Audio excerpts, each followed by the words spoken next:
Bismillahirrahmanirrahim. Assalamualaikum warahmatullahi wabarakatuh. Kami dari kelompok 9 akan memaparkan terkait dengan kode etik profesi akuntansi serta penerapannya di Indonesia.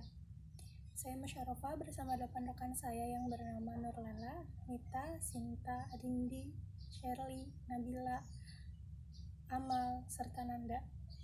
Berbicara tentang etika, apa sih etika itu? Mungkin teman-teman sudah tak asing lagi mendengarnya. Apalagi dari kelompok-kelompok sebelumnya sering kali dibahas terkait dengan apa itu etika. Nah, berbicara tentang etika, menurut kelompok kami, etika sendiri itu adalah suatu nilai benar atau salah yang dianut oleh masyarakat atau golongan tertentu. Berbicara tentang etika pastinya mempunyai kode etik, yang mana kode etik ini merupakan aturan-aturan yang menjadi pedoman atau pegangan seseorang dalam menjalankan profesi tertentu. Nah, berbicara tentang akuntan atau akuntan publik, apa sih akuntan itu? Apa sih akuntan publik itu? Akuntan atau akuntan publik ialah seseorang yang dapat berpraktik dalam bidang akuntansi maupun audit yang akan menghasilkan jasa layanan seperti jasa layanan audit, pembukuan, serta review. Nah, berbicara tentang audit dan akuntan, pastinya mereka harus memiliki sifat konfidensialitas. Apa sih sifat konfidensialitas itu? Konfidensialitas itu adalah sifat yang harus dimiliki oleh seorang akuntan atau auditor dalam kewajibannya dalam menyimpan informasi yang bersifat rahasia yang dia peroleh dari menjalankan profesinya tersebut. Nah, di dalam menjalankan profesi sebagai akuntan maupun akuntan publik pastinya mengalami yang namanya ada kalanya mengalami yang namanya dilema etika. Dilema etika itu adalah situasi yang dihadapi oleh seseorang di mana ia harus mengambil keputusan tentang perilaku yang tepat. Nah, dilema etika ini bisa terjadi manakala seorang auditor atau seorang akuntan publik atau seorang akuntan itu harus berhadapan dengan situasi yang sifatnya kontradiktif.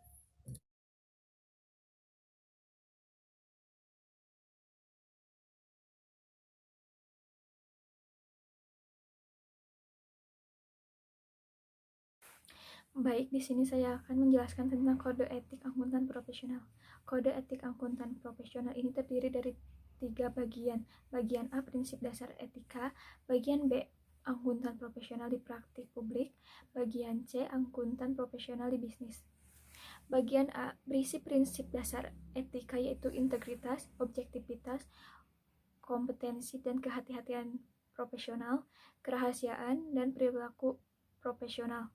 Bagian A juga memberikan suatu kerangka konseptual dalam mengidentifikasi dan mengevaluasi ancaman terhadap prinsip dasar etika, serta menerapkan perlindungan untuk menghilangkan atau mengurangi ancaman sampai pada tingkat yang dapat diterima.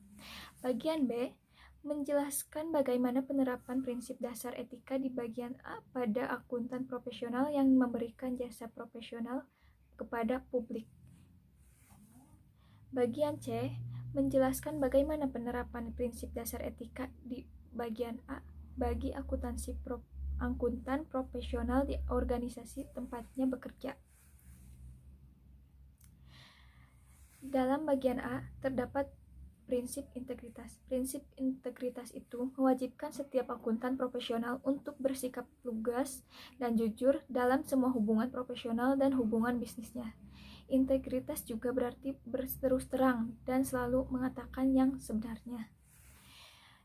Yang selanjutnya itu ada prinsip objektivitas. Prinsip objektivitas mewajibkan semua akuntan profesional untuk tidak membiarkan bias, benturan kepentingan, atau pengaruh tidak sepantasnya dari pihak lain yang dapat mengurangi pertimbangan profesional atau bisnisnya. Yang selanjutnya, prinsip kompetensi dan kehati-hatian profesional.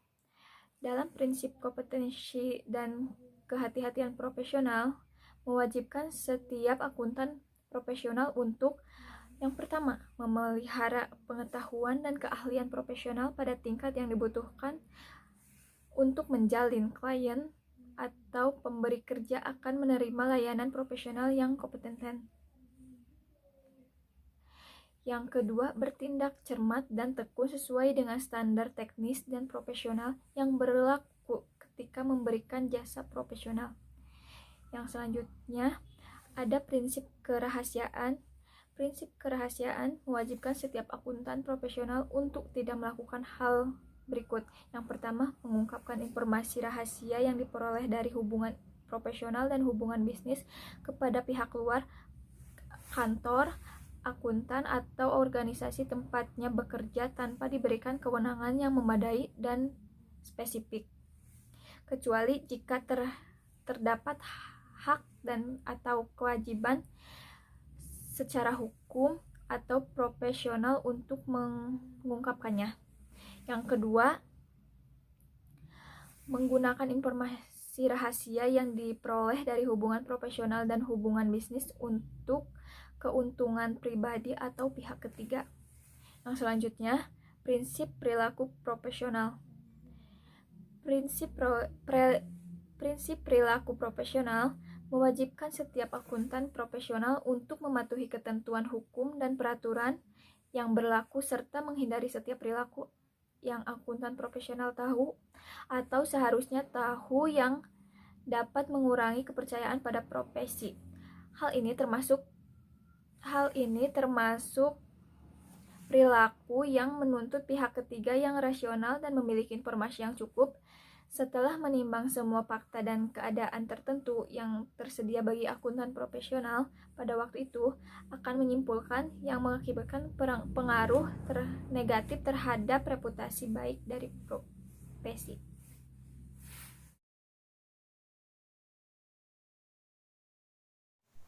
Baik, Assalamualaikum warahmatullahi wabarakatuh. Perkenalkan, nama saya Nita Nur Ajijah. Baik, selanjutnya yaitu standar pengendalian mutu. Nah, standar pengendalian mutu itu terbagi menjadi dua bagian. Yang pertama ada ruang, lingkup, dan tujuan. Lalu ada unsur-unsur pengendalian mutu. Nah, apa sih ruang, lingkup, dan tujuan ini? Menurut Arens menyatakan bahwa pengendalian mutu terdiri dari metode-metode yang digunakan untuk memastikan bahwa kantor itu memenuhi tanggung jawab profesionalnya kepada klien-klien dan atau pihak lain. Lalu, Undang-Undang AP mensyaratkan KAP untuk memiliki rancangan sistem pengendalian mutu. IAPI telah menetapkan standar pengendalian mutu atau SPM nomor 1 sebagai pedoman bagi KAP dalam merancang sistem pengendalian mutu KAP, SPM KAP. Nah, lalu tujuan KAP dalam menetapkan dan memelihara SPM KAP adalah untuk memberikan keyakinan memadai bahwa yang pertama, KAP dan personelnya memiliki standar profesi atau mematuhi standar profesi serta ketentuan hukum dan peraturan yang berlaku. Nah, yang kedua, laporan yang diterbitkan oleh KAP atau rekan perikatan telah sesuai dengan kondisinya. Lalu selanjutnya ada unsur-unsur pengendalian mutu. SPM KAP harus mencakup unsur-unsur yang diatur di dalam SPM 1. Unsur-unsur tersebut adalah sebagai berikut. Yang pertama, tanggung jawab kepemimpinan KAP atas mutu. Yang kedua, ketentuan etika profesi yang berlaku. Yang ketiga, penerimaan dan keberlanjutan hubungan dengan klien dan periklanan tertentu. Yang keempat, sumber daya manusia. Yang kelima, pelaksanaan perikatan. Lalu yang terakhir yaitu pemantauan. Mungkin hanya itu yang dapat saya sampaikan. Terima kasih.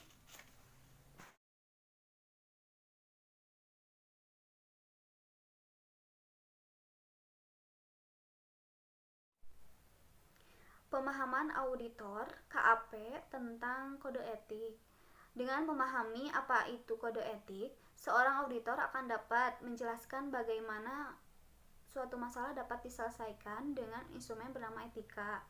Seperti yang diketahui bahwa etika merupakan prinsip moral yang berfungsi sebagai panduan untuk berbuat, bertindak, atau berperilaku. Contohnya, sebagai pimpinan KAP yang telah berpengalaman lama, setuju bahwa bahwa dengan kode etik, auditor menjadi lebih tertata dan dapat bekerja secara profesional. Perlakuan auditor terhadap data milik klien.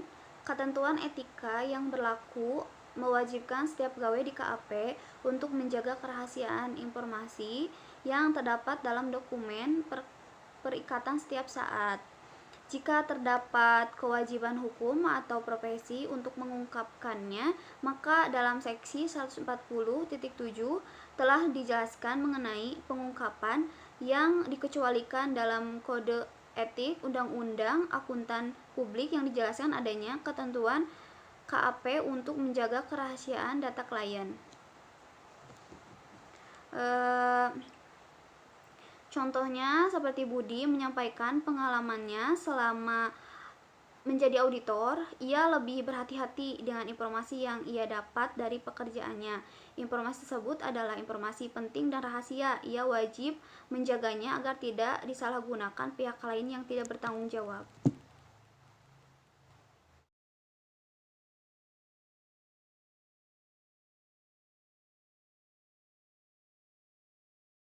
Terima kasih kepada Saudara Sinta yang telah menjelaskan. Di sini saya akan menjelaskan tentang ancaman dan hambatan KAP terhadap penerapan prinsip kerahasiaan. Penerapan suatu kode etik dalam sebuah KAP itu tidak akan semulus, tidak akan berjalan lancar seperti yang kita bayangkan. Pasti selalu ada saja ancaman dan hambatan yang akan kita rasakan di dalam perjalanan menuju kesuksesan KAP ya. Nah, ancaman dan hambatan apa aja sih yang biasanya dirasakan oleh KAP gitu ya. Ya, misalkan yang pertama, adanya pencurian data. Adanya pencurian data ini semoga aja jangan sampai banyak terulang, banyak terjadi gitu ya. Karena tentu ini melanggar kode etik yang ada gitu. Pencurian data. Terus yang kedua adanya pengungkapan kerahasiaan klien yang tidak disengaja oleh auditor. Nah, ini jangan sampai terjadi karena adanya kita menjaga kerahasiaan klien adalah suatu kepatuhan kita terhadap kode etik yang ada, dan itu tentunya harus dijaga oleh kita sebagai auditor, di mana auditor harus menjaga kerahasiaan klien. Nah, hambatan itu terjadi biasanya karena apa gitu ya. Hambatan dan ancaman itu terjadi biasanya karena keteledoran auditor. Makanya sebagai auditor kita perlu jangan sampai kita teledor gitu ya atas tanggung jawab kita sebagai auditor. Supaya apa? Supaya ancaman dan hambatan kita itu tidak akan terus terjadi gitu. Nah, yang selanjutnya itu ada upaya untuk meningkatkan kepatuhan auditor. Teman-teman bisa dilihat di slide ya. Nah, yang pertama itu adanya evaluasi kinerja. Sebagai suatu perusahaan auditor, kita perlu gitu ya. Kita perlu untuk mengevaluasi kinerja gitu. Sebagai pimpinan tentunya perlu menjadwalkan adanya rapat gitu, baik itu setiap bulan gitu ya, setiap minggu gitu. Supaya apa? Supaya kita dapat mengevaluasi kinerja. Supaya kita dapat mengevaluasi kinerja auditor gitu. Misalkan dan tentunya supaya kinerja auditor dengan adanya evaluasi ini dapat meningkat dengan baik gitu ya, supaya tidak terjadinya banyak kesalahan-kesalahan lagi gitu, dan supaya menjadi catatan bagi perusahaan KAP gitu, supaya kesalahan-kesalahan yang telah dilakukan tidak terulang lagi. Nah, yang kedua itu membangun budaya kerja yang baik. Membangun budaya kerja yang baik itu seperti apa dan bagaimana gitu ya. Membangun budaya kerja yang baik itu tentunya dengan cara kekeluargaan, dimana ketika kita sudah menerapkan prinsip kekeluargaan, maka kinerja yang baik itu akan ditunjukkan oleh rekan kerja kita gitu. Karena kita semua keluarga gitu. Tidak akan ada lagi adanya ancaman dan hambatan gitu, dalam menjaga kerahasiaan dokumen klien yang kita audit. Nah, terus yang ketiga apa? Yang ketiga itu keteladanan pemimpin. Nah, pemimpin dalam suatu organisasi itu adalah pucuknya organisasi itu, pucuknya perusahaan.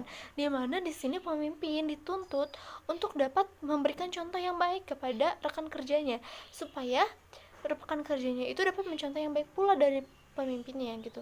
Misalkan pemimpinnya memberikan contoh yang baik, misalkan dengan dengan selalu patuh gitu terhadap misalkan kode etik yang ada, terhadap tata tertib yang ada dalam perusahaan, maka secara lambat laun rekan kerja pun akan mencontoh gitu pemimpinnya. Oh, pemimpin kita aja seperti itu, masa kita sebagai rekan kerja tidak seperti itu gitu. Nah, pasti itu akan selalu muncul ada gitu dalam perasaan setiap auditor. Nah, terus yang terakhir itu adanya peningkatan kompetensi gitu ya, dengan mengikuti pelatihan dan sharing information gitu. Kenapa adanya peningkatan kompetensi ini penting dilakukan oleh setiap KAP gitu? Karena kode etik itu seiring berjalannya waktu, seiring perkembangan zaman akan selalu diperbarui gitu, sesuai dengan perkembangan zaman yang ada. Maka sebagai auditor tentu perlu mengikuti perkembangan zaman yang ada gitu. Tentu perlu mengikuti pembaharuan kode etik yang ada supaya apa? Supaya kita tahu gitu perubahan kode etik yang seperti apa yang perlu kita rubah dan yang perlu kita perbarui. Oke teman-teman, mungkin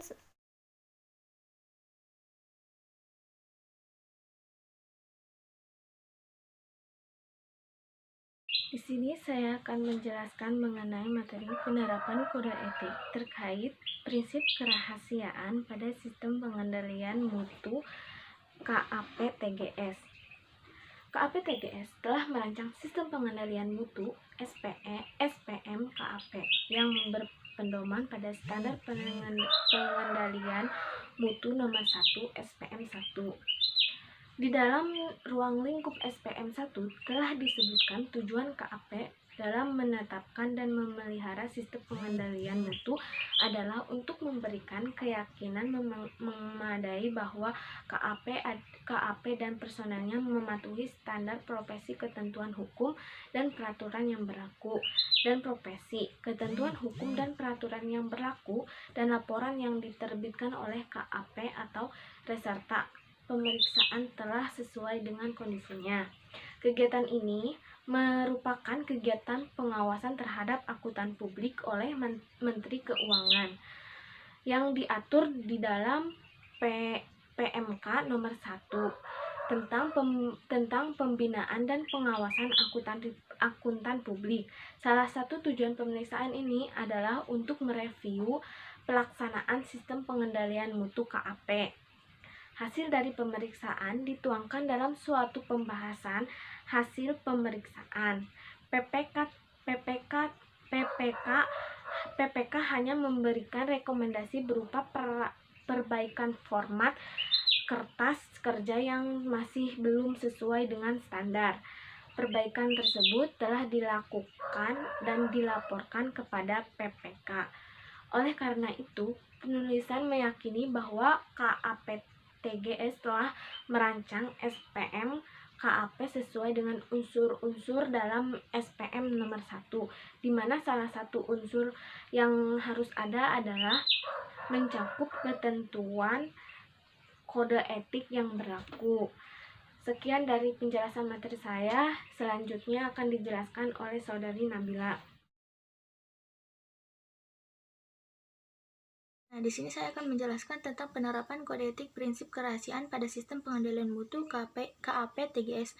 KAP-TGS telah merancang sistem pengendalian mutu yang berpedoman pada standar pengendalian mutu nomor 1. Nah, di dalam ruang lingkup SPM1 telah disebutkan tujuan KAP dalam menetapkan dan memelihara sistem pengendalian mutu ini adalah untuk memberikan keyakinan yang memadai bahwa KAP dan personalnya mematuhi standar potensi, ketentuan hukum dan peraturan yang berlaku, dan laporan yang terbitkan oleh KAP atau disertakan perkaitan telah sesuai dengan kondisinya. Nah, materi selanjutnya akan dijelaskan oleh Amal. Assalamualaikum warahmatullahi wabarakatuh. Di sini saya akan menjelaskan materi tentang prinsip-prinsip penerapan kode etik terkait kerahasiaan data klien pada pelaksanaan audit yang ada di KAP-TGS. Yang pertama ada prinsip kerahasiaan pada proses perikatan awal, yaitu KAP-TGS akan melaksanakan pertemuan dengan klien. Hal ini dimaksudkan untuk menilai calon klien KAP yang bermasalahan. Dalam pertemuan tersebut akan ada kesepakatan kedua pihak dan menentukan tujuan audit yang ingin dicapai. Yang kedua ada prinsip kerahasiaan pada proses pelaksanaan audit. Setelah dilakukan perikatan pihak, KAP TGS akan menunjuk tim audit untuk melaksanakan kegiatan audit. Salah satu pertimbangan pimpinan dalam menunjuk auditor ke dalam tim lah kepatuhannya dengan kode etik maksud saya. Selanjutnya ada prinsip kerahasiaan pada proses persiapan dan penyimpanan arsip audit. Yang dimaksud dengan hal tersebut adalah KAP TGS akan mempersiapkan KKA disertai data-data klien sebagai bukti audit. Kemudian, KAP TGS memastikan semua auditor yang bertugas telah menerapkan seluruh data untuk kemudian disimpan. KAP mengumpulkan seluruh data-data audit untuk dijadikan dalam satu folder, yaitu dalam bentuk hard copy maupun soft copy. Yang terakhir ada permintaan data oleh pihak ketiga. Dalam praktiknya, KAP TGS tetap berhati-hati di dalam meskipun informasi rahasia. Meskipun yang meminta adalah aparat penegak hukum, namun KAP mensyaratkan adanya persetujuan dari klien apabila ada pihak lain yang ingin menggunakan informasi klien yang ada di KKA. Terima kasih.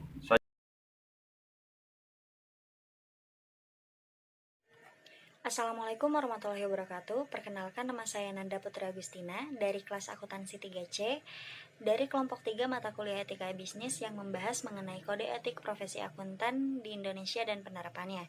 Dalam kesempatan kali ini, saya akan memberikan contoh kasus pelanggaran kode etik profesi akuntan di Indonesia. Dan kasus yang akan saya angkat pada kali ini yakni adalah kasus skandal manipulasi laporan keuangan PT KAI tahun 2006 yang diduga telah terjadi manipulasi data dalam laporan keuangan PT KAI pada tahun 2005, di mana tercatat PT KAI memiliki keuntungan sebesar 6,9 miliar yang padahal apabila kita melakukan penelitian atau pengkajian secara lebih rinci, seharusnya PT KAI mengalami kerugian sebesar 63 miliar. Dikatakan oleh Komisaris PT KAI Hekinus Manao, laporan keuangan itu telah diaudit oleh kantor akuntan publik Esmanan, yang padahal untuk laporan keuangan PT KAI untuk tahun 2003 dan tahun-tahun sebelumnya, laporan keuangan PT KAI ini diaudit oleh Badan Pemeriksa Keuangan atau BPK, dan untuk tahun 2004 diaudit oleh BPK dan akuntan publik. Dalam kasus ini bisa kita simpulkan bahwasannya laporan keuangan PT KAI disinyalir telah dimanipulasi oleh pihak-pihak tertentu. Banyak terdapat kejanggalan dalam laporan keuangannya. Beberapa data disajikan tidak sesuai dengan standar akuntansi keuangan. Hal ini mungkin saja sudah biasa dan mungkin masih bisa diperbaiki. Namun yang menjadi permasalahannya adalah pihak auditor menyatakan laporan keuangan itu telah disajikan secara wajar dan tidak ada penyimpangan dari standar akuntansi keuangan manapun.